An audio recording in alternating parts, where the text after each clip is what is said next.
Hi అందరికి. ఇప్పుడు చూడండి, కుండలో చికెన్ చూసారా ఎలా అయిందో. ఇప్పుడు మనం టేస్ట్ చేద్దాం ఎలా ఉంది అనేది. వేడి వేడి చికెన్,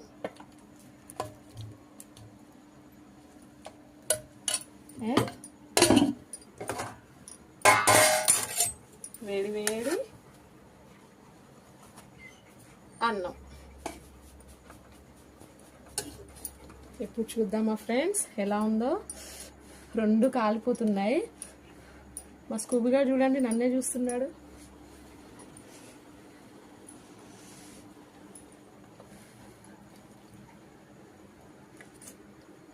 వావ్, కారం కారంగా చాలా టేస్ట్ ఉంది. చాలా అంటే చాలా బాగుంది. ఇది స్కూబీ.